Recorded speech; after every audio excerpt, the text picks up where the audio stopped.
Progressives are finding some common ground with Trump's Department of Government Efficiency, at least when it comes to defence budget cuts. Vermont Senator Bernie Sanders penned an op-ed this weekend outlining why he will be voting against the military budget. Sanders wrote, "We do not need to spend almost $1 trillion on the military while 500,000 Americans are homeless and children go hungry." He added that Elon Musk is right when he says the Pentagon has little idea how its annual budget of more than $800 billion is spent. We need to change our national priorities. Instead of pouring endless billions into a wasteful and corrupt military-industrial complex, we should be investing in healthcare, education, and the needs of working families. I will be voting no on the bloated military budget. The New York Times also published an article outlining the shifts of many voters from Bernie Sanders toward Donald Trump. It reads, "They feel frustrated by the status quo and they're fed up with the system. They want revolutionary change. They are men who are looking for a champion. Once they liked Senator Bernie Sanders of Vermont as a presidential candidate, this election they voted for Donald J. Trump. Some young men in particular, the populist pitches from Mr. Sanders and Mr. Trump aligned with their attitudes about the ruling class." Stony Brook University professor James Jarvis replied on Blue Sky that bros will be bros.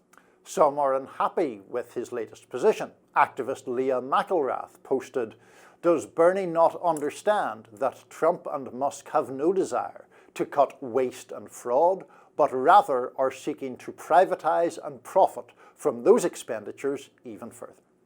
Well, I don't know that that's what they're trying to do. I mean, maybe they're trying to do that, but they're also trying to make a good faith effort, I think, to cut the bloated budget of the Pentagon, which is bloated. They failed with 7 audits in a row. They don't even know what they're spending money on, whether it reflects the will of Congress or the will of the people. And so I'd be very happy to see Democrats and Republicans find areas to work together. And part of the polarization and frustration in our society is that our parties don't come together to do good things for the American people. Sometimes when they do come together, it's a sign that they're about to do something very bad, like the Patriot Act or whatnot. But coming together to find productive areas to shrink the budget, and it can't be all just foreign aid. I saw Ron Paul called for eliminating foreign aid. I would agree with eliminating foreign aid, but it's like 1% of the budget.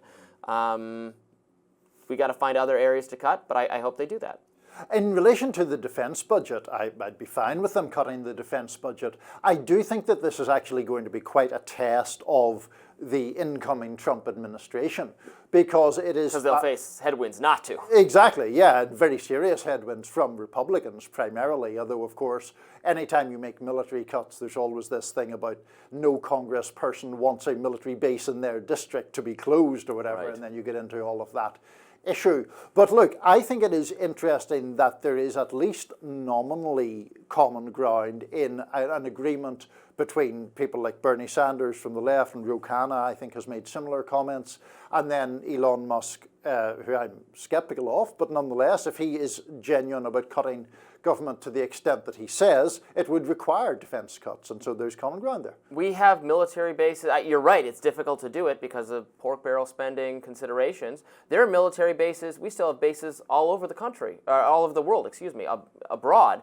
We could close those, and sometimes those are, not only do they not enhance our safety, they make us unsafe, because if they're in unsafe parts of the world and they come under attack, then we have to respond. If we get attacked, we have to do something. That's how wars start. Right. So it's not helping to have a presence or to have troops in conflict areas, and it costs money. So we could make those cuts. Well, in that instance, there are a lot of those areas where the presence of United States military causes, to put it mildly, a lot of blowback from the local population. Yes. Who think that, what is this foreign military doing on our soil? Yeah. Just as Americans would think that if there was some foreign base here.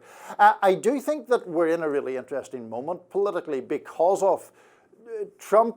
I mean, there are all sorts of reasons that I think are very valid to be critical of Trump, and I do think he has authoritarian tendencies, and I do think he lies a lot, etc., etc., etc. There is also the fact that because he is, to say the least, an unconventional figure, yeah. Some of the things that he proposes or some of the worldviews that he has do have a certain amount in common with more progressive positions, you know, non-interventionism and all of that. So it is, I think, interesting to see how all this will play out. Will he be sort of dragged back by the gravitational pull of the Republican Party to more orthodox, hawkish, conservative positions, or will he genuinely break from that? Yeah, that's what we're going to see. And so far, the picks for the cabinet don't give you total indications, because there are people like Marco Rubio who are going to be heading the State Department with very traditional, I would say, Republican views. But then he has clearly, Elon exerts some level of influence. Tulsi Gabbard is going to be exerting some level of influence. RFK Jr., people with a variety of positions on issues, but do all seem to have at least in some ways, a non-interventionist or a skeptical of more government spending on this front. And then with buy-in from people like Bernie Sanders and Ro Khanna and others, it seems like this is a moment where something could actually happen. Like, we didn't know what the Trump administration was actually going to look like, because last time, to his detriment, I think, it was staffed with a lot more of the traditional Republican people. I mean, I would even assert that the kind of neocon movement tried to exert, as they remained the most critical of Trump force in the Republican Party. Now they're just kind of not in the Republican Party anymore, so hopefully they're not exerting that kind of influence. Yeah, I mean, I think certainly the first time around, the Trump administration almost was like a coalition government of a kind, in the sense that you had the Reince Priebus's and later the John Boltons of the world in, along with the Steve Bannons and various other much more MAGA type figures.